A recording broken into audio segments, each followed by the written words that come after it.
जोहार। Dhumkudiya radio live में मैं अलका कल्याण आप सभी का स्वागत करती हूँ। आज धुमकुड़िया रेडियो में आप सुनेंगे एशिया के सबसे बड़े आदिवासी जत्रा के बारे में, या कहें सबसे बड़े मेले के बारे में। जी हाँ, एशिया का सबसे बड़ा आदिवासी मेला भारत में मनाया जाता है। यह भारत में कुंभ के बाद दूसरा सबसे बड़ा मेला भी कहा जाता है। इस मेले में करोड़ों लोग आते हैं। तेलंगाना में दक्षिण का कुंभ माने जाने वाले सम्मक्का सरलम्मा जत्रा द्विवर्षीय मेला है, जो आदिवासियों की माता पुत्री वीरांगनाएं सम्मक्का सरलम्मा के प्रति श्रद्धा और स्मृति के लिए आयोजित किया जाता है। आज हम इन्हीं वीरांगनाओं की गाथा सुनेंगे। यह गाथा हमने रमणिका गुप्ता द्वारा संपादित और रमणिका फाउंडेशन से प्रकाशित पुस्तक भारत की क्रांतिकारी आदिवासी औरतों से लिया है। तो आइए सुनते हैं इन वीरांगनाओं की गाथा। काकतीय साम्राज्य को परास्त करने वाली सम्मक्का सारक्का। सम्मक्का सारक्का जत्रा एक पारंपरिक आदिवासी उत्सव के रूप में आयोजित किया जाता है। यह एक ऐसा उत्सव है जो आदिवासी बिना वैदिक और ब्राह्मणिक प्रभाव के मनाते हैं। यह उत्सव दक्षिण के घने जंगलों के बीच स्थित मेडारम में मनाया जाता है, जहां चारों तरफ आदिवासियों की घनी आबादी है। यह दंडकारण्य का ही एक भाग है, जो ईटू नागाराम वन्य प्राणी सेंचुरी के अंतर्गत आता है। भौगोलिक तौर पर यह 5 राज्यों की तरफ फैला हुआ है। इस घनघोर जंगली इलाके में कई आदिवासी जातियां निवास करती हैं। सम्मक्का सारक्का जत्रा हर 2 साल पर आयोजित किया जाता है।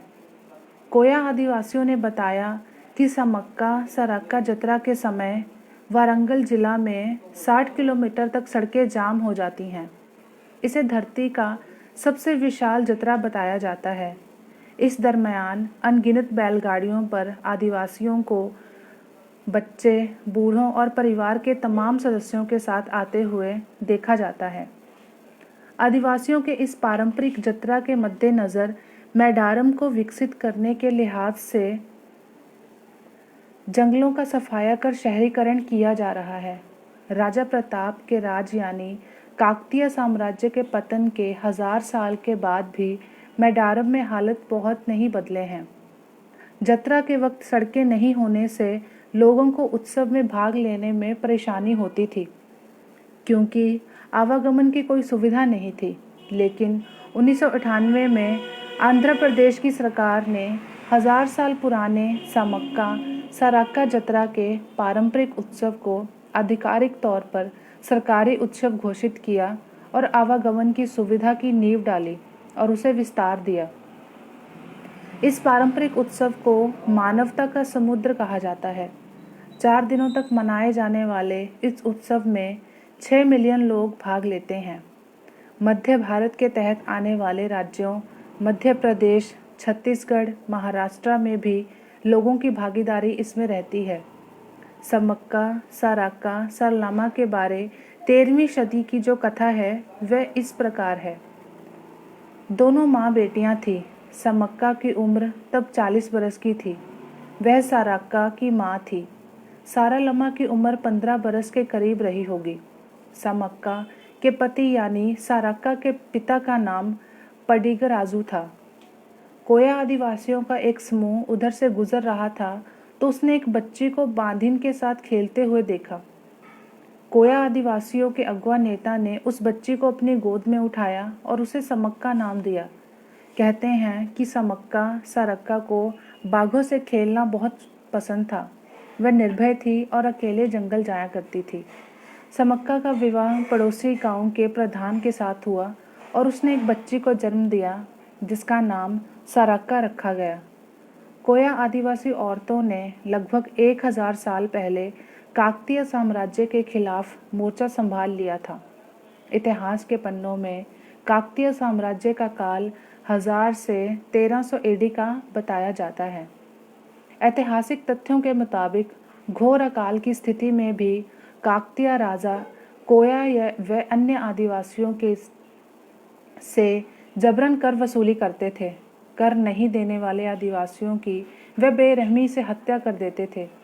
काकतीय साम्राज्य के अनाचार और अत्याचार के विद्रोहिणी समक्का के जंग का आह्वान किया और उसके आह्वान पर उनकी बेटी सारक्का, जिसे सारालामा भी कहते हैं, युद्ध में कूद पड़ी।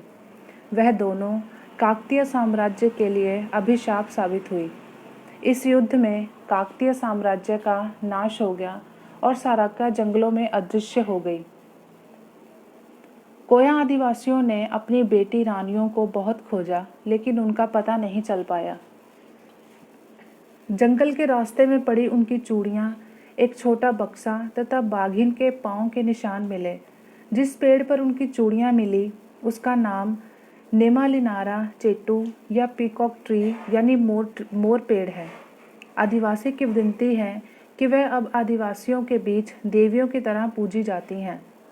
बचे खुचे काकतीय साम्राज्य को बाद में मुगल आक्रमणकारियों ने ध्वस्त कर डाला। समक्का सारक्का जतरा के पहले दिन गांव की साफ सफाई कर उसे पवित्र करने का काम करते हैं। इसके बाद कुल देवता की पूजा की जाती है। दूसरे दिन कोंडाई गांव से गोविंद राजुलू लकड़ी से बनी प्रतिमा को जतरा स्थल पर लाया जाता है। यह 20 किलोमीटर की दूरी से लाया जाता है। दूसरे दिन पडिगा राजू को पुनगोडा गांव से मेडारम में बने चबूतरे पर लाया जाता है।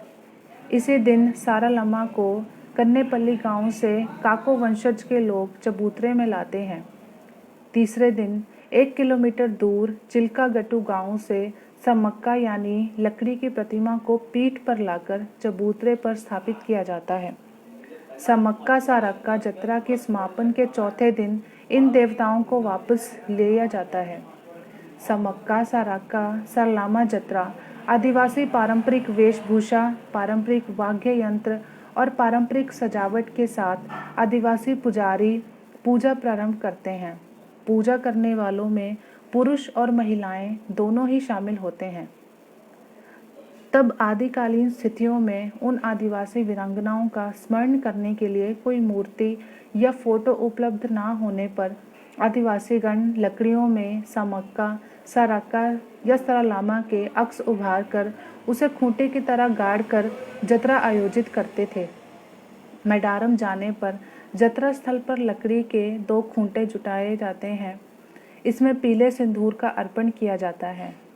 आदिवासी औरतें मानती हैं कि समक्का सारक्का को दिया हुआ सिंदूर अपने माथे पे लगाने पर वीरता का एहसास होता है। जतरा में इस पीले सिंदूर का खासा महत्व है। मेडारम अब आंध्र प्रदेश के तेलंगाना ज़िले के अंतर्गत आता है। यह आदिवासी बहुल इलाका है। हैदराबाद से इसकी दूरी मात्र 232 किलोमीटर है। फरवरी महीने में यहाँ जतरा होता है। माघ पूर्णिमा में इसके होने की बात कही जाती है। कोया आदिवासियों के नेतागण बताते हैं कि समक्का सारक्का या सारालामा की स्मृति में जतरा का आयोजन 1942 से किया जाता रहा है। मेडारम में कोया आदिवासियों ने जतरा की तैयारी की और उनके द्वारा ही समक्का सारक्का की लकड़ी की प्रतिमा तैयार की जाती है। बीते 2 सालों से आंध्र प्रदेश की सरकार उनके इस आयोजन में आर्थिक सहयोग कर रही है। बीते साल 2012 में इस पर 80 लाख रुपए खर्च किए गए थे। धन्यवाद। जोहार।